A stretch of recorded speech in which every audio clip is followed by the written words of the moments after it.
আমি তোমারি গোলাম, চোখ দিয়া যা দেখিলাম, মন দিয়া যা ভাবিলাম, চোখ দিয়া যা দেখিলাম, মন দিয়া যা ভাবিলাম, তুমি ছাড়া নেই যে কোনো দাম। আমার আসল পরিচয় আমি তোমারি গোলাম, আমার আসল পরিচয় আমি তোমারি গোলাম। নারায়ে তাকবীর। যেথায় তাকাই সেথায় তুমি আছো বিরাজমান, সবখানেতে দেখি তোমার করুণা ঘেরা শান। ঠিক না বেঠিক? যেদিকে তাকাই যেদিকে দেখি সব আল্লাহ পাকের নিয়ামত, ঠিক তো নাকি? তাই কই বলছে, যেথায় তাকাই সেথায় তুমি আছো বিরাজমান, সবখানেতে দেখি তোমার করুণা ঘেরা শান। তুমি বিনে ভুবনে চলতে পারে কে অধম, আমার আসল পরিচয় আমি তোমারি গোলাম, আমার আসল পরিচয় আমি তোমারি গোলাম। লা ইলাহা ইল্লাল্লাহ, আরো জোরে লা ইলাহা ইল্লাল্লাহ, লা ইলাহা ইল্লাল্লাহ। তুমি আমার পালনকারী, তুমি আমার রব, তাই তোমারি প্রেমে পাগল এই পৃথিবীর সব। তুমি আমার পালনকারী, তুমি আমার রব, তাই তোমারি প্রেমে পাগল এই পৃথিবীর সব। তোমার রঙে রঙিন হলে, তোমার রঙে রঙিন হলে ধন্য হবে এ জীবন। আমার আসল পরিচয় আমি তোমারি গোলাম, আমার আসল পরিচয় আমি তোমারি গোলাম। চোখ দিয়া যা দেখিলাম, মন দিয়া যা ভাবিলাম, চোখ দিয়া যা দেখিলাম, মন দিয়া যা ভাবিলাম, তুমি ছাড়া নেই যে কোনো দাম। আমার আসল পরিচয় আমি তোমারি গোলাম, আমার আসল পরিচয় আমি তোমারি গোলাম। অনুতাপের অস্ত্র ঝরাই তোমার দরবারে, পাপী তাপী গুনাহগারে যাব কার দ্বারে। অনুতাপের অস্ত্র ঝরাই তোমার দরবারে, পাপী তাপী গুনাহগারে যাব কার দ্বারে।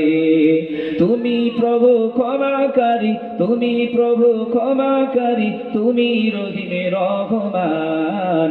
আমার আসল পরিচয় আমি তোমারি গোলাম, আমার আসল পরিচয় আমি তোমারি গোলাম। চোখ দিয়া যা দেখিলাম, মন দিয়া যা ভাবিলাম, চোখ দিয়া যা দেখিলাম, মন দিয়া যা ভাবিলাম, তুমি ছাড়া নেই যে কোনো দাম। আমার আসল পরিচয় আমি তোমারি গোলাম, আমার আসল পরিচয় আমি তোমারি গোলাম। লা ইলাহা ইল্লাল্লাহ, লা ইলাহা, লা ইলাহা ইল্লাল্লাহ। সমস্ত প্রশংসা সেই মহান আল্লাহ পাকের, যে মহান আল্লাহ আমাদের সবাইকে এই সময় কাউকে বাড়িতে, কাউকে রাস্তাঘাটে, কাউকে বিভিন্ন জায়গায় রেখেছেন, আমাদের সকলকে ভালোবেসে কোরআনের মজলিসে বসিয়েছেন। তাই সকলে শুকরিয়া স্বরূপ সকলে পড়ে নেই, সকলে পড়েন আলহামদুলিল্লাহ। তারপরে জানাই অসংখ্য কোটি লক্ষ দরুদ ও সালাম সেই নবীর উপরে, যে নবী না হলে কুল কায়নাত 18,000 মখলুকাত কিছুই হতো না। কত নবীরা কেঁদেছেন যে নবীর উম্মত হওয়ার জন্য। রব্বুল আলামিন আমাদের কাঁদাননি, বলাননি, ভালোবেসে সেই প্রিয় নবীর উম্মত করেছেন। তাই অন্তরের অন্তরের স্থল থেকে পড়ে নেই, সকলে পড়েন সাল্লাল্লাহু আলাইহি ওয়াসাল্লাম। লম্বা আলোচনা নয়, সময় একেবারে খুবই কম, শীতের রাত। আমার পরবর্তী বক্তব্য আছে, আলোচনা করবেন। সবরেসানি মজলিস উপলক্ষে আজকে মাহফিল, ঠিক না ঠিক? আমি সবরেসানি উপলক্ষে হাদিস আর কোরআন থেকে অল্প সময় আলোচনা রাখবো। যতটুকু আলোচনা মহান আল্লাহ করিয়ে নেবেন, আপনাদের শুনিয়ে নেবেন। আমাদের সবাইকে যেন শোনা বলা অপেক্ষায় বেশি করে আমল করার তৌফিক দেন। সকলে বলুন আল্লাহুম্মা আমিন। যাই হোক, উদ্দেশ্য হলো যারা চলে গেছে, মৃত্যুবরণ করেছে, তাদের রুহের মাগফিরাত, তাই তো নাকি? তাহলে এই সম্বন্ধে একটু আমাদের শুনতে হবে, আমাদের বলতে হবে, আমাদের বোঝাতে হবে। বর্তমান সময় আজকে ইন্টারনেটের যুগ, আপনারা দেখেছেন, আপনারা শুনেছেন, বিভিন্ন মানুষের মতামত বলা বলি করে মানুষ মারা গেলে তাদের জন্য কোনো কিছু করা বৃথা। শুনছেন না সময় নাকি? আগে শুনতেন না, শুনতেন বলে মনে হয়, আগে শোনা যায়নি, কিন্তু বর্তমানে সময় শোনা যাচ্ছে যে মানুষ নাকি মারা গেলে তার জন্য কোনো কিছু করাই বৃথা। আচ্ছা, মানুষের কথা সত্য না নবী এবং আল্লাহর কথা সত্য? কার কথা? আল্লাহর কথা সত্য নাকি? আমার আল্লাহ নিজেই বলেছেন যে মানুষগুলো মারা যায় স্থান পরিবর্তন করে। জোরে বলুন সুবহানাল্লাহ। স্থান পরিবর্তন করে। আল্লাহ বলেছেন কাইফা তাকফুরুনা বিল্লাহি ওয়া কুনতুম আমওয়াতান ফাআহইয়াকুম সুম্মা ইউমীতুকুম সুম্মা ইউহয়িকুম সুম্মা ইলাইহি তুরজাউন। আল্লাহ কত সুন্দর করে বলছে, লক্ষ্য করেন। আল্লাহ বলছেন বান্দা একবার ভাবো, তোমরা এই পৃথিবীতে কেউ ছিলে না। ছিলাম আমরা এর আগে নাকি? কেউ ছিলে না। আল্লাহ বলছে তোমরা কেউ ছিলে না, তোমরা সবাই ছিলে মরে, আমি তোমাদেরকে জীবিত করেছি মাত্র কয়েক ফোঁটা রক্তের মাধ্যমে। জোরে বলুন সুবহানাল্লাহ।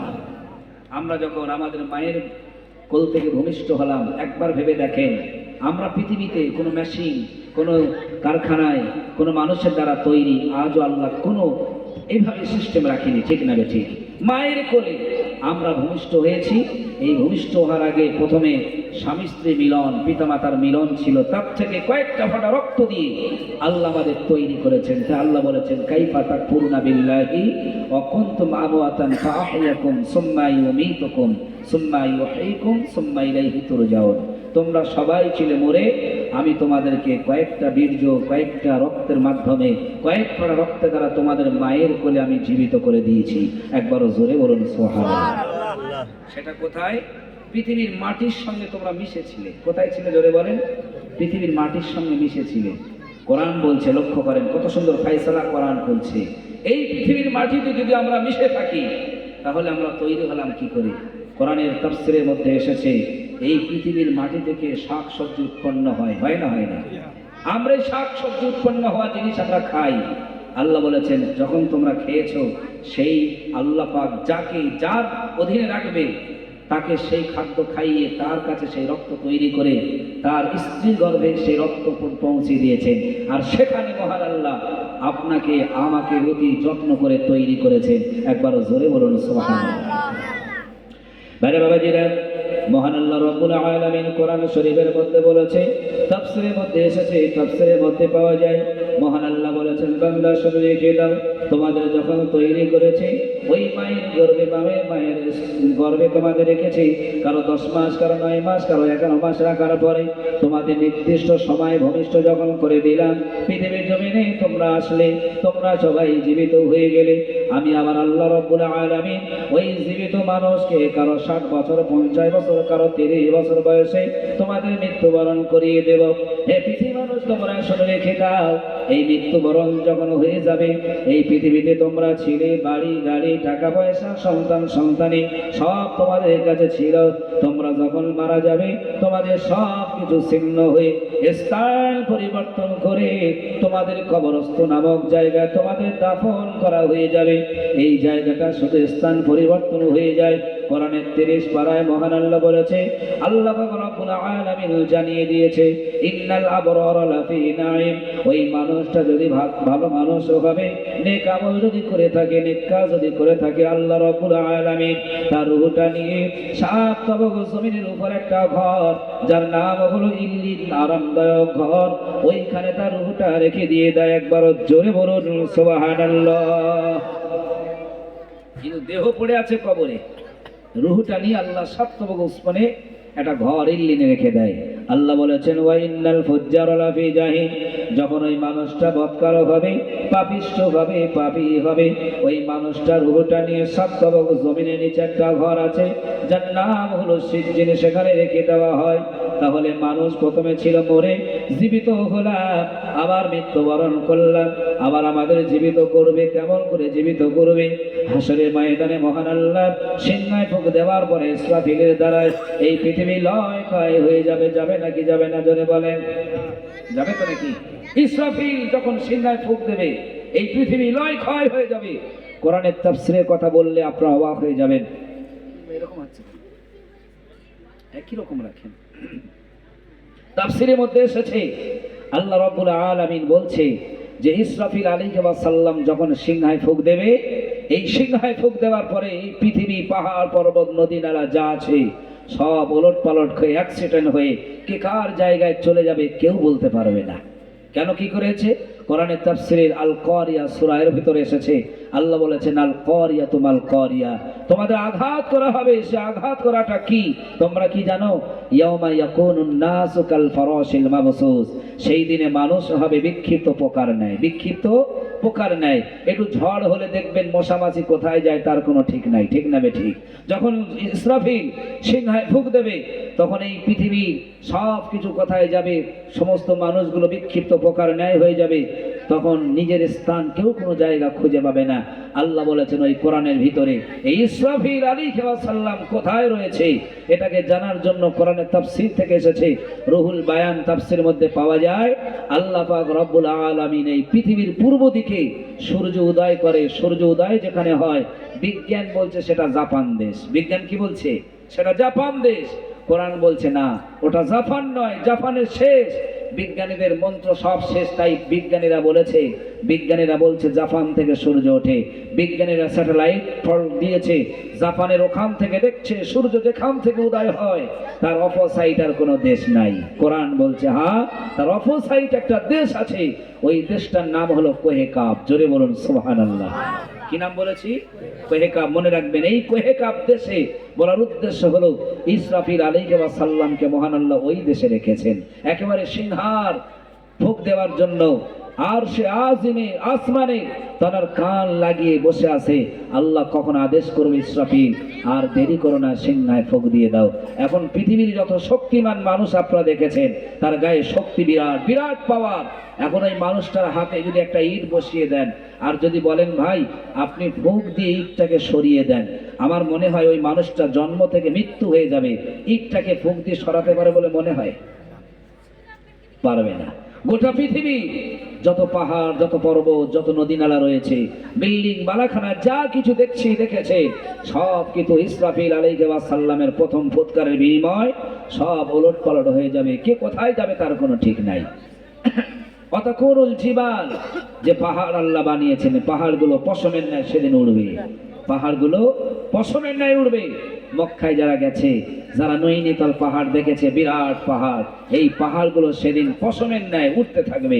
আল্লাহ বলেছেন ওই দিন যারা আমল নামা বা ভালো হবে, বেশি হবে, ফাহুয়া ফি ঈশাতির রাদিয়া, তার জীবনটা হবে স্বাচ্ছন্দ্যময় জীবন। আর একবার জোরে বলুন সুবহানাল্লাহ। স্বাচ্ছন্দ্যময় জীবন হবে। ভাইরা বাবাজিরা, মহান আল্লাহ রব্বুল আলামিন কোরআনের তাফসীরের মধ্যে বলেছেন, বান্দা তোমরা শুনে রেখে দাও, ওই যে অপোসাইডে যে দেশটা আছে, দেশটার নাম হলো কোহেকাব। ওই দেশটা কোহেকাবে ইসরাফিল ফেরেশতা রয়েছে। আর একটা জিনিস রয়েছে যেটা হলো আল্লাহ পাক রব্বুল আলামিন আবে হায়াতের কুয়া ওই দেশে আল্লাহ বানিয়ে রেখেছে। ওই আবে হায়াতের কুয়া যে সন্ধান পেয়েছে সেই ব্যক্তি হলো হায়াতুল ব্যক্তি। অতএব আমার আপনার নবী মুহাম্মদুর রাসূলুল্লাহ সাল্লাল্লাহু আলাইহি ওয়াসাল্লাম তিনি ওই হায়াতুল কুয়ার সন্ধান পেয়েছে বলে আমার আল্লাহ আমার নবীকে হায়াতুল নবী করেছে। একবার জোরে জোরে বলুন সুবহানাল্লাহ। অতএব বলতে চাইছি বান্দা, আল্লাহ বলেছেন বান্দা তোমরা শুনে রেখে দাও, এ পৃথিবীর বান্দা তোমরা শুনে রেখে দাও, ক্বালু সুবহানাকা লা ইলমা লানা ইল্লা মা আল্লামতানা ইন্নাকা আনতাল আলিমুল হাকীম। আমি আল্লাহ তোমাদের সবার থেকে বড় জ্ঞানী। আমি সামান্য জ্ঞান তোমাদের মধ্যে দিয়েছি। এই সামান্য জ্ঞান পৃথিবীর সবার মধ্যে বিতরণ করেছি। সামান্য জ্ঞান বলতে গেলে 100% জ্ঞানের ভিতরে 99 ভাগ জ্ঞান মহান আল্লাহর কাছে রেখেছেন, আর একটা ভাগ জ্ঞান মহান আল্লাহ গোটা বিশ্বের জমিনে দিয়ে দিয়েছে। এই একটা ভাগ জ্ঞানের বিনিময়ে কেউ ডাক্তার হলো, কেউ মাস্টার হলো, কেউ ইঞ্জিনিয়ারিং হয়েছে, কেউ পাইলট হয়েছে, কেউ মাস্টার, কেউ ডাক্তার, কেউ ছাত্র, কেউ শিক্ষক। এইভাবে একটা জ্ঞানের বিনিময় গোটা পৃথিবী বিস্তার হয়ে গেছে। অতএব আল্লাহ বলেছেন বান্দা এই 100 জ্ঞানের ভিতরে 99টা জ্ঞান আমি আল্লাহ আমার কাছে রেখে দিয়েছি।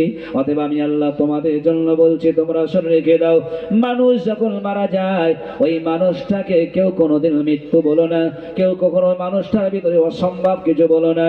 কারণ ওই মানুষটা যখন মারা যায়, আমি আল্লাহ জানি কোন মানুষটা আমার খুশি করেছে, আমার সন্তুষ্ট করেছে।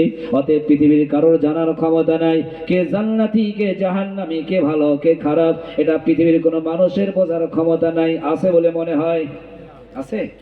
আমরা মানুষ মরে যায় অনেক সময় দেখি যে তার পিছনে কিছু কাজ রয়েছে, অনেকে বলা বলি করি এই মানুষটা মনে হয় খারাপ, বলা বলি করি না, বলেন? আল্লাহ নবী মুসার কথা বলতে হয়। মুসা আলাইহিস সালাম তৌরাতের ভিতরে এসেছে যে মানুষ জেনা করলে, ব্যভিচার করলে, মদ পান করলে তাকে জানাজা, তাকে দাফন করা যাবে না। তো মুসা আলাইহিস সালাম একদিন বসে আছেন, একজন আসলো, এসে বলল, হুজুর আমাদের গ্রামে আমাদের এই মহল্লা একজন মানুষ মারা গেছে, উনি জেনা ব্যভিচার করত, মদ পান করত, ওনাকে কি আমরা দাফন করব? মুসা আলাইহিস সালাম বললেন, না, উনি যেহেতু শরাব পান করত, তাওরাতের ভিতরে আল্লাহ বলে দিয়েছে, অতএব ওকে নিয়ে গোভাগাড়ে ফেলে দাও। ওনাকে নিয়ে ফেলতে যাবে, আল্লাহ হুকুম করলেন, মুসা ওটা তোমার সম্পদ নয়, ওই সম্পদটা আমি আল্লাহ আমার, কারণ আমি আল্লাহ ফি আহসানি তাকবীম, অতি সুন্দর করে মনুষ্য জাতিকে আমি আল্লাহ প্রেম দিয়ে, ভালোবাসা দিয়ে, মমতা দিয়ে তৈরি করেছি। একবারও জোরে বলুন সুবহানাল্লাহ।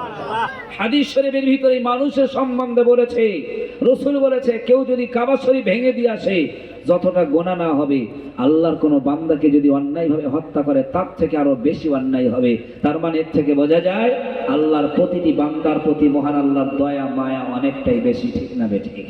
মুসা আলাইহিস সালাম এবারে শুনলেন, শোনার পরে মানুষদের বললেন, ঠিক আছে তোমরা দেরি করো না, ওকে তাড়াতাড়ি গোসল দাও, ভালো করে কাফন পরাও, তারপরে দাফন করাও। আল্লাহ পাকের নবী মুসার কথা শুনে মানুষরা বলল, হে নবী মুসা, একটু আগেই বললেন, আবার এখন বললেন কেন? নবী মুসা বললেন, রাতের বেলা তোমাদের সব কিছু শুনে, রবের কাছ থেকে শুনে তোমাদের বলবো, তোমরা আগে ওকে দাফন করে দাও। ভাইরা বাবাজিরা, কিতাবের মধ্যে এসেছে, আমি শুধু বোঝাতে চাইছি, ঘটনা বলতে হয় এজন্যই। আমরা আজকে জানি না কোন মানুষটা ভালো, কোন মানুষটা খারাপ, কোন মানুষটা মরণের পরে আল্লাহর কাছে ভালো, আল্লাহর কাছে খারাপ অবস্থা, এটা আমাদের সম্ভব নয়। হে ভাইরা বাবাজিরা, লক্ষ্য করেন, এইভাবে মুসা আলাইহিস সালামের কওমেরা বনি ইসরাঈল দেরি না করে ওই মানুষটাকে ভালো করে গোসল দিল, ভালো করে কাফন পরিয়ে দাফন কার্য সমাধান করেছে। সন্ধ্যা হয়ে গেল, রাতের গভীরে মহান আল্লাহ মুসা আলাইহিস সালামের কাছে আল্লাহ পাক বললেন, হে মুসা, তুমি এবারে জেগে ওঠো, জাগ্রত হও, ওই মানুষটা সম্বন্ধে যদি জানতে চাও, হে নবী মুসা, আমি আল্লাহ তোমাকে শুনিয়ে দেই, তুমি শোনো। রাতের গভীরে মুসা নবী বলেন, আল্লাহ বলেন। আল্লাহ বলছেন, ওই মুসা তুমি সত্য কথা বলবে, তোমার উপরে যে কিতাবটা দিয়েছি ওই কিতাবটার নাম কি? নয় মুসা বলেন, আল্লাহ ওই কিতাবটার নাম তৌরাত। আল্লাহ বলেছেন, বলো ওই তৌরাতের ভিতরে কত জায়গায় মিম হা মিম দাল মুহাম্মদ লেখা রয়েছে? আল্লাহ নবী মুসা বলেন, আল্লাহ ওই তৌরাতের ভিতরে এক জায়গা নয়, দু জায়গা নয়, 70 থেকে 72 জায়গায় মুহাম্মদ লেখা রয়েছে। আল্লাহ ডেকে বললেন, হে নবী মুসা শোনো, ওই মানুষটাকে তুমি ফেলে দিচ্ছিলে, ওই মানুষটা নেশা করতো ঠিকই, মদ পান করতো ঠিকই, কিন্তু সারাদিন পরে যখন ঘরে ফিরত, রাতের অন্ধকারে ঘরে এসে দেখতো কর্মব্যস্ততা, শহর সব নিস্তব্ধ হয়ে ঘুমিয়ে গেছে। ওই মানুষটা ঘরে ঢুকে নিজের কাপড়গুলো চেঞ্জ করে নিয়ে, কাপড়গুলো পাল্টে ভালো কাপড় পরে নিত, অজু গোসল সেরে নিয়ে আমার ইবাদতখানায় গিয়ে তোমার ওই তাওরাত কিতাব তোমার উপরে যেটা নাজিল করেছি ওটা বার করে পৃষ্ঠা আলগা করতো, যেখানে মিম হা মেহাম মোহাম্মদ লেখা রয়েছে ওই জায়গায় ঠোঁটটা লাগিয়ে ওই বনী ইসরাঈল তোমার কওমের ওই মানুষটা কাঁদতো আর বলতো, আল্লাহ আমি যদি মুসা নবীর কওম না হয়ে এই মোহাম্মদ নবীর কওম হতাম, উম্মত হতাম, আমি ধন্য হতাম। হে নবী মুসা, ওই মানুষটা মোহাম্মদের উপরে চুমা দেওয়ার বিনিময়ে আমি তার দুনিয়ার গুনাহ ক্ষমা করতে করতে তাকে নিষ্পাপ করে রেখেছিলাম। জোরে বলুন সুবহানাল্লাহ। অতএব তুমি ওকে ফেলে দিচ্ছ না, ওকে ফেলো না। আমি জানি, ক্বালা ইন্নী আ'লামু মা লা তা'লামুন, আমি যেটা জানি তুমি কেন গোটা বিশ্বের মানুষ সেটা জানে না। অতএব ওই মানুষটাকে ফেলবে না, ওই মানুষটাকে দাফন করতেই বলেছি। জোরে বলুন সুবহানাল্লাহ। আমাদের ভিতর অনেক মানুষ মারা যায়, আমরা অনেক রকম মন্তব্য করি। মানুষ মরণের পরে কবরে কি হয় আল্লাহ পাক জানে। অতএব আল্লাহ বলেছেন, শোনো বান্দা, ওয়ালা তাহসাবান্নাল্লাযীনা কুতিলু ফি সাবিলিল্লাহি আমওয়াত, মানুষ যখন মারা যায় তোমরা তাদেরকে মৃত্যু বলো না, বরং জীবিত ভাবো, কারণ আমার তরফ থেকে বাল আহইয়াউন ইনদা রাব্বিহিম ইউরযাকুন, আমার তরফ থেকে 2 বেলা রুজি প্রাপ্ত। একবার জোরে বলুন সুবহানাল্লাহ। আজকে যে মানুষটা এই মৃত্যু মাহফিল করেছেন, সবরেসানি মজলিস করেছেন, এর লাভ কতটা লক্ষ্য করেন। সময় হলে বলবো, একটু কোরআনে যে আলোচনা করছি করে নেই। এখন আপনারা বলেন, যারা এখানে বসে আছি, অনেক আলেম ওলামা ওয়াজ করে যে মানুষ মরে গেলে জান্নাত জাহান্নাম ভাগাভাগি হয়ে যাবে। হাসরের ময়দানে জান্নাত জাহান্নাম ভাগাভাগির পরে জান্নাতি যারা হবে তারা জান্নাতে যাবে, যারা জাহান্নামী হবে তারা জাহান্নামে যাবে। যাবে না যাবে না? এখন সবার শেষে যে মানুষটা জান্নাতে যাবে তার জন্য মহান আল্লাহ পৃথিবীর মতন 10 গুণ জায়গা দেবে। শুনেছেন তো নাকি? সুবহানাল্লাহ বলবেন না নাকি? এই পৃথিবীর মতন 10 গুণ জায়গা যে সবার শেষে যাবে তাকে দেবে। তাহলে সবার আগে যে জান্নাতে যাবে সে কতটা জায়গা পাবে? হাদিস শরীফের মধ্যে এসেছে পৃথিবীর মতন 70 গুণ জায়গা, 10টা নয় 70 গুণ জায়গা দিয়ে আল্লাহ তার এই পৃথিবীর মতন 70 গুণ জায়গা তার ওই জান্নাতে দিয়ে দেবেন। জোরে বলুন সুবহানাল্লাহ। বর্তমান সময় বিজ্ঞানের যুগ, বিজ্ঞানের মানুষেরা অনেক রয়েছে, এরা বলছে এটা কি করে সম্ভব। আর বাস্তবিক তাই। প্রশ্ন রয়ে যায় একটা, যে পৃথিবী ধরে নেন 5 বিঘার মতন জায়গা, এই 5 বিঘার মতন জায়গা যদি পৃথিবী হয় তাহলে সবার শেষে যে জান্নাতে যাবে তাকে যদি 10 গুণ জায়গা দেওয়া হয় তাহলে 5-10কে 50 বিঘা জায়গা দিয়ে তাকে জান্নাত দিতে হবে। ঠিক না বে ঠিক? এখন তাহলে জান্নাত কোথায়? পৃথিবীতে হবে না অন্য জায়গায়? কথা বলেন। যদি পৃথিবীতে হয় তাহলে পৃথিবী তো 5 বিঘার মতন, তা সবার শেষে যে জান্নাতে যাবে তার জায়গা দিতে গেলে এরকম পৃথিবী আরো 10টা লাগবে। ঠিক না বে ঠিক? এরকম পৃথিবী আরো 10টা লাগবে। কোথায় পাবে? কোরআনের তাফসীর, সময় নেই অনেক কথা বলতাম। কোরআনের তাফসীর রুহুল বায়ান, এই তাফসীরের মধ্যে সুন্দর করে আল্লাহ বলছেন, বান্দা শোনো, যদি তোমরা এটাকে দেখতে চাও তাহলে একটু আকাশের দিকে তাকাও, আকাশের দিকে দেখো, আকাশের দিকে তাকাও। আমি আল্লাহ ওই আকাশের উপরে একটা সূর্য বানিয়েছি যা তোমরা জমিন থেকে একটা থালার মতন দেখো। ঠিক না বে ঠিক? থালার মতন দেখি। ভাইরা বাবাজিরা, তাফসীরে রুহুল বায়ানের ভিতরে এসেছে, আল্লাহ বলেছেন, বান্দা শুনে রেখে দাও, এই পৃথিবী যত বড় রয়েছে, বর্তমান পৃথিবীতে 1টা নয়, 2টো নয়, 3টে নয়, 4টে নয়, পৃথিবীতে বাংলাদেশ থেকে নিয়ে, ভারত থেকে নিয়ে, পাকিস্তান থেকে নিয়ে, আফগানিস্তান থেকে নিয়ে, ইরাক থেকে নিয়ে, ইরান থেকে নিয়ে, এই পৃথিবীর সব দেশ মিলে 276টা দেশ রয়েছে। কটা দেশ বললাম? 276টা দেশ। মুসলমান দেশ, শাসিত দেশ 76টা। বাকি যা 200টা দেশ বিভিন্ন ধর্ম অবলম্বী মানুষ। সময় ওদিকে নেই, বলবো না, শুনে রেখে দেন। এখন 276টা দেশ ছাড়া আরো এরকম দেশের মতন জায়গা পানি ভরপুর করে রেখেছে। অতএব আল্লাহ কোরআনে বলছে, তোমরা পৃথিবী থেকে সূর্য দেখো থালার মতন, আর এই পৃথিবী যত বড় বানিয়েছি এইরকম 13 লক্ষ গুণ বড় ওই সূর্যটাকে বানিয়েছি। জোরে বলবেন না? কত গুণ বড় বানিয়েছে আল্লাহ? 13 লক্ষ গুণ। পাগল ভালো হয়ে যাবে। এই পৃথিবীর মতন 13 লক্ষ গুণ করে ওই সূর্যটাকে বানিয়েছি। আমরা দেখি সামান্য থালার মতন। ঠিক না বে ঠিক? এই পৃথিবী থেকে কত দূরে সূর্য আছে জানেন? বিজ্ঞানীরা রিসার্চ করলো, রিসার্চ করতে করতে দেখেছে এই পৃথিবী থেকে সূর্যের দূরত্ব হলো 25,000 কোটি মাইল দূরে। জোরে বলুন সুবহানাল্লাহ। 25,000 কোটি মাইল দূরে ওই সূর্য রয়েছে। আল্লাহ বলেছেন, সূর্য তো আমি অনেক কাছাকাছি, পৃথিবীর কাছাকাছি। এই সূর্যের উপরে আরো নক্ষত্র রেখেছি, অনেক নক্ষত্র মিটি মিটি যেগুলো জ্বলে, সেগুলো জ্বলে তোমরা চোখে অনেকে দেখতে পাও না। এক একটা নক্ষত্র, তারা অনেক নক্ষত্র গিলে রেখেছে, খেয়ে রেখেছে তাদের পেটের ভিতরে। কত নক্ষত্র? কোরআনের তাফসীরের মধ্যে এসেছে, তোমরা সমুদ্রের তীরে যাবে, সমুদ্রের বালুগুলো দেখেছো তো নাকি? সমুদ্রের বালু গুনতে তোমাদের জন্য সহজ, তোমরা গুনতে পারবে, কিন্তু আমি আল্লাহ এক একটা তারার ভিতরে যত তারা রেখেছি তোমরা কেউ গুনতে পারবে না। জোরে বলুন সুবহানাল্লাহ। একটা সমুদ্রের তীরে যত বালু রয়েছে, দীঘায় যাবেন আপনারা, কোলে কোলে দেখবেন কত বালু, কত বালু, কেউ গুনতে পারবে। কিন্তু আল্লাহ বলছেন, আমার একটা তারকার ভিতরে যা তারা রেখেছি কেউ গুনতে পারবে না। জান্নাত কোথায় হবে লক্ষ্য করেন। ভাই বাবাজিরা, তাফসীরে রুহুল বায়ানের ভিতরে মহান আল্লাহ বলেছেন, বাংলা শুনে রেখে দাও, ওই তারাগুলো সূর্য থেকে আমি আল্লাহ আরো দূরে বানিয়ে রেখেছি। বিজ্ঞানীরা রিসার্চ করলো, রিসার্চ শুরু করে দিয়েছে ওই তারাগুলো সূর্য থেকে কতটা দূরে রয়েছে। তারা দেখতে দেখতে দেখতে দেখতে তাদের ক্যামেরা সব কিছু ফেল হয়ে গেল।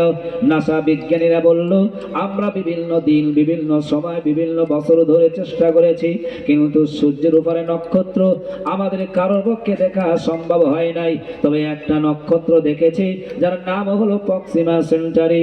এই নক্ষত্র তারাটা সূর্য থেকে 25 লক্ষ কোটি মাইল দূরে তিনিও অবস্থিত।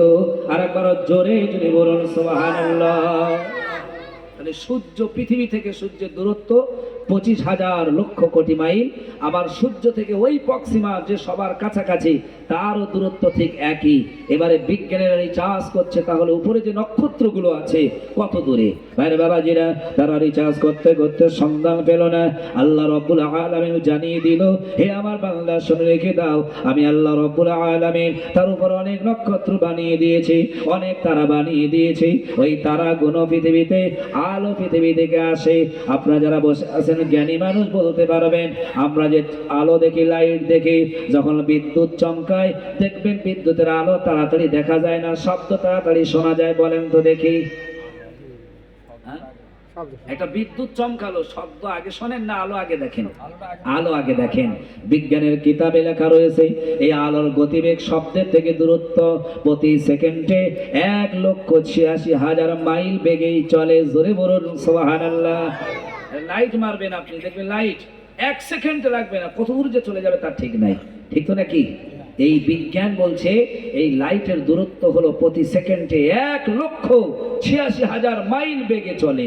আল্লাহ বলেছেন, বান্দা শোনো, আমার এই বুদ্ধি নিয়ে বিজ্ঞানীরা বলেছে এটা ঠিকই, 1,86,000 মাইল গতি বেগে লাইট চলে। আমি আল্লাহ আসমানে তারকা তৈরি করেছি হাজার হাজার বছর আগে। ওই তারার লাইটগুলো প্রতি সেকেন্ডে সূর্যের মতন পৃথিবীতে আসছে। সূর্যের আলো পৃথিবীতে পড়তে মাত্র 9 মিনিট সময় লাগে, কেউ বলেছেন 13 মিনিট। অতএব ধরে নেন 9 মিনিট সময় ওই সূর্যের আলো পৃথিবীতে পড়ে। আর আল্লাহ বলেছেন, আমি হাজার হাজার বছর আগে নক্ষত্র তৈরি করেছি। ওই নক্ষত্রের লাইট প্রতি সেকেন্ডে 1,86,000 মাইল বেগে জমিনের দিকে আসছে আসছে আসছে। আজও পর্যন্ত সেই তারার আলো এই জমিনে পৌঁছাই নাই। জোরে বলুন সুবহানাল্লাহ। কত দূরে তারা বানিয়েছেন, কত দূরে। এবার আল্লাহ বলছেন, বান্দা শোনো, ওই তারার ভিতরে কতটা তার পরিধি, কতটা আয়তন। একটা সূর্য যদি পৃথিবীর থেকে 13 লক্ষ গুণ বড় হয়, আমি আল্লাহ এক একটা তারার আয়তন বানিয়েছি সূর্যের থেকেও লক্ষ কোটি মাইল বড় করে। একবারও জোরে বলুন সুবহানাল্লাহ। আর আমি জান্নাত বানাবো, ওই এক একটা তারকার ভিতরে জান্নাত বানিয়ে দেব। মানুষ জান্নাতি হবে, সেখানেই চলে যাবে। বা তারা উঠবো কি করে? তারাই উঠবেন কি করে? একটা রশি লাগবে তো নাকি? রশি লাগবে না? তারাই উঠতে গেলে কি করে লাগবে? লক্ষ্য করেন, আল্লাহ বলেছেন তোমাদের জন্য সেই রশি আমি আল্লাহ বানিয়ে দিয়েছি, যার নাম হলো আল কোরআন। জোরে বলুন সুবহানাল্লাহ। একবার জোরে জোরে দরুদ শরীফ আল্লাহুম্মা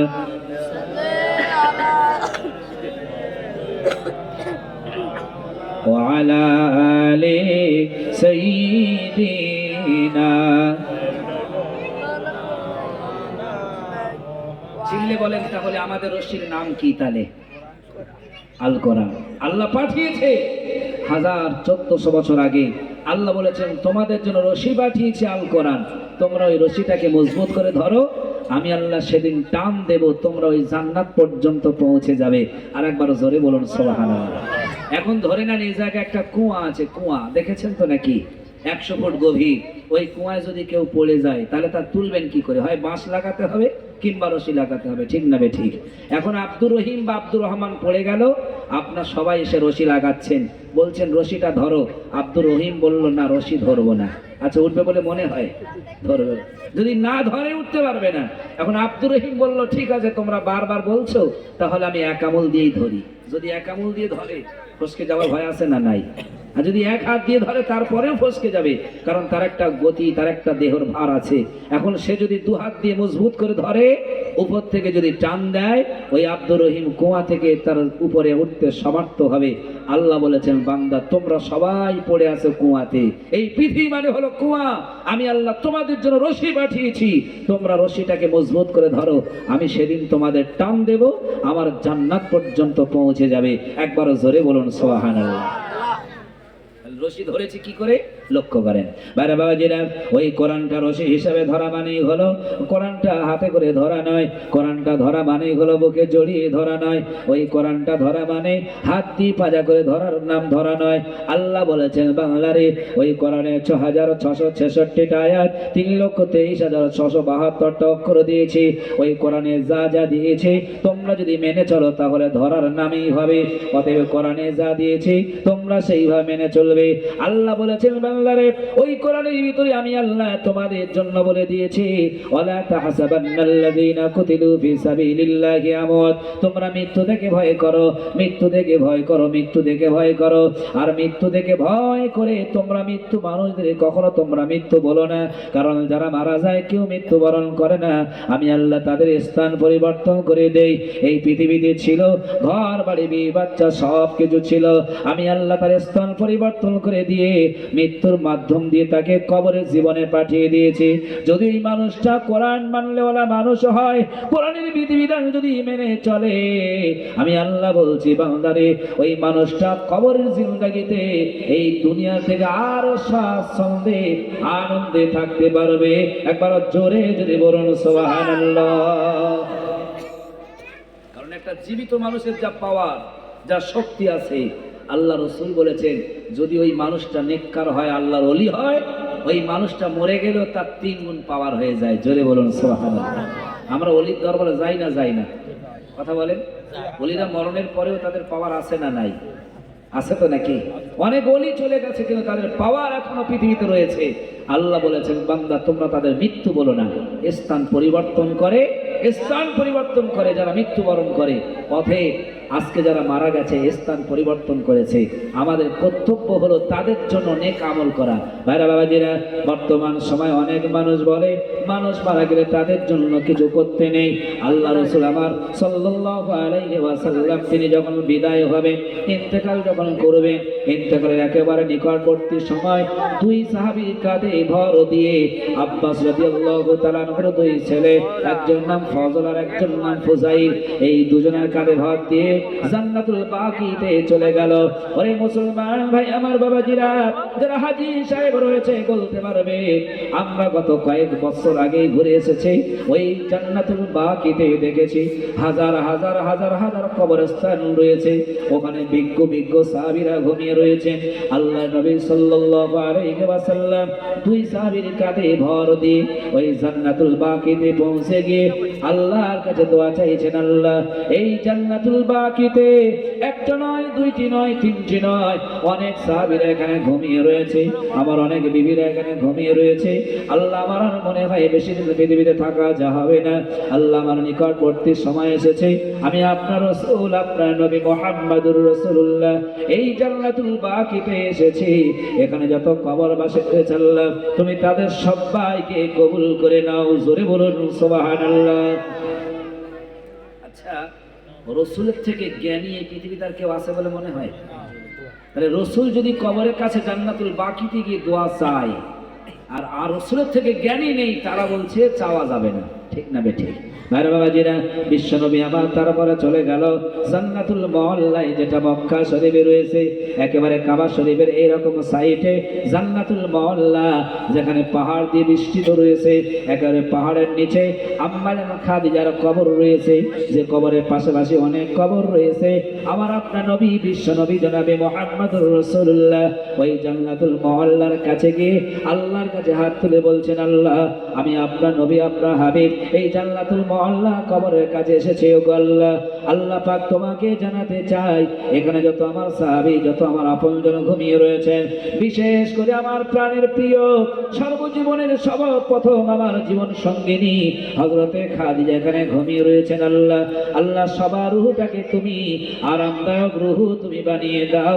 একবার জোরে জোরে বলুন সুবহানাল্লাহ। অতএব রাসূল চেয়েছে, আর আমরা এই কবরস্থানে দোয়া চাওয়া নিয়ে বিষয়ে বিভিন্ন রকম মতভেদ, ঠিক না বেঠিক? সামনে শবে বরাত আসছে, মাত্র কাল দিনটার পরেই মঙ্গলবার দিন গিয়ে রাতের বেলা শবে বরাতের রাত নিসফ শাবান, ঠিক না বেঠিক? ওই রাত্রে ইবাদত করতে হয়, আর ওই রাত্রে একটু জিয়ারত করতে হয়। কেন জানেন?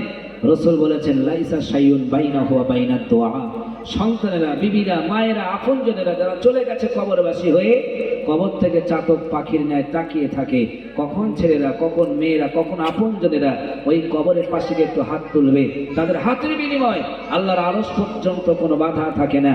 অতএব এই শাবান চাঁদে এরকম একটা মজলিস আল্লাহ যেন কবুল করে নিয়ে এর আপনজন যারা চলে গেছে তাদের প্রত্যেকের কবরগুলো আল্লাহ যেন জান্নাতের বাগান বানিয়ে দেন। বলুন আল্লাহুম্মা আমিন।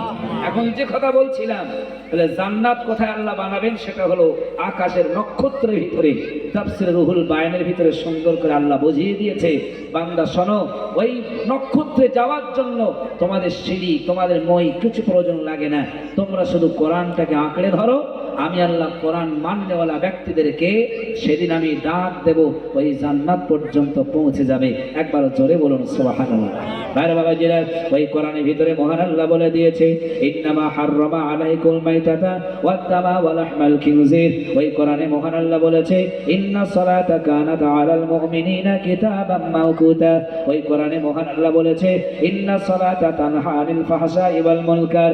ওই কোরআনে মহান আল্লাহ এইভাবে 6666 আয়াত দিয়ে আমাদেরকে জান্নাতে যাওয়ার জন্য সব কিছু নিয়ম শৃঙ্খলা বার করে দিয়েছে। আজকে মুসলমান যদি আমরা ওই জান্নাতে যেতে চাই, তাহলে আমাদের প্রথম নাম্বার কর্তব্য হলো ওই কোরআন মাফিক জীবন ব্যবস্থা তৈরি করা। ঠিক না বেঠিক? ঠিক তো নাকি?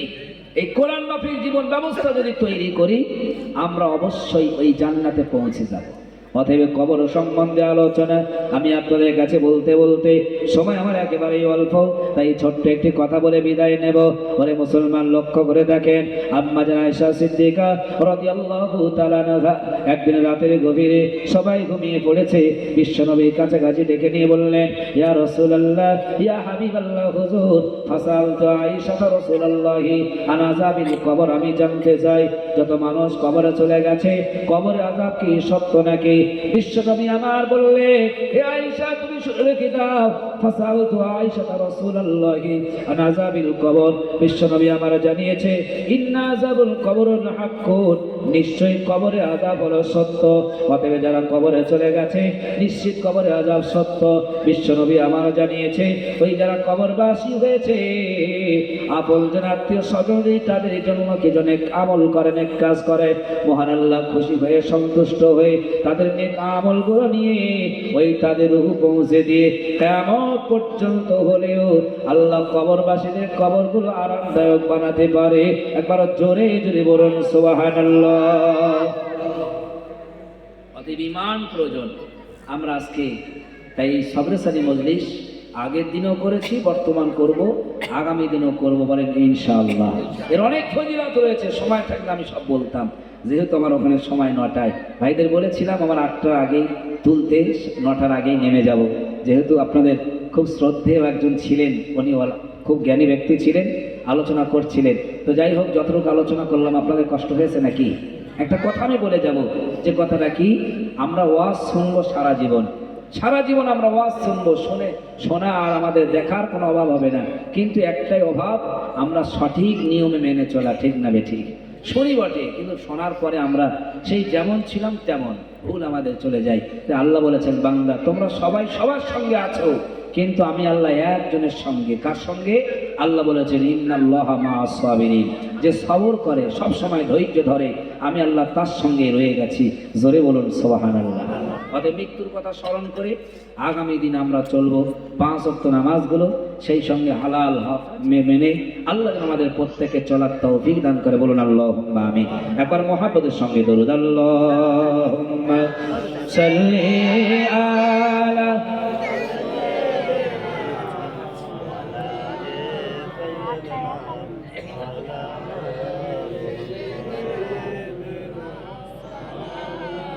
রসুল আমারো ভালোবাসা, রসুল আমারো আলোর আশা, রসুল আমারো প্রেম বিরহের মূল আলোচনা,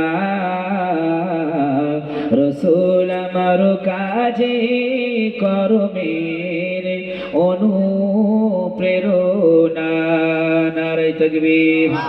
যখন দারুণ দুঃখ নামে আমার জীবন জোড়ে, বিপদ আপদি মুসিবতে মরি পড়ে পড়ে, তখন আমার মনে পড়ে সেই সোনার মদিনা। রসুল আমারো ভালোবাসা, রসুল আমারো আলোর আশা, রসুল আমারো প্রেম বিরহের মূল আলোচনা। না রসুল আমার কাজে কর্মের অনুপ্রেরণা আল্লাহুম্মা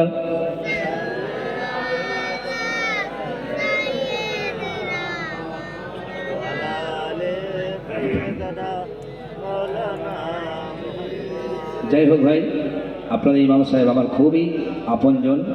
জনাব হযরত মাওলানা আশরাফ আলী সাহেব তিনি এসেছেন। আমি অল্প সময় আপনাদের কাছে যা বলেছি, মহান আল্লাহ যেন আমাদের সবাইকে শোনা বলা অপেক্ষা বেশি করে আমল করার তৌফিক দেন। ওয়া আখিরু দাওয়ানা আনিল হামদুলিল্লাহি রাব্বিল আলামিন। মুহাব্বতের সঙ্গে দরুদ শরীফ আল্লাহুম্মা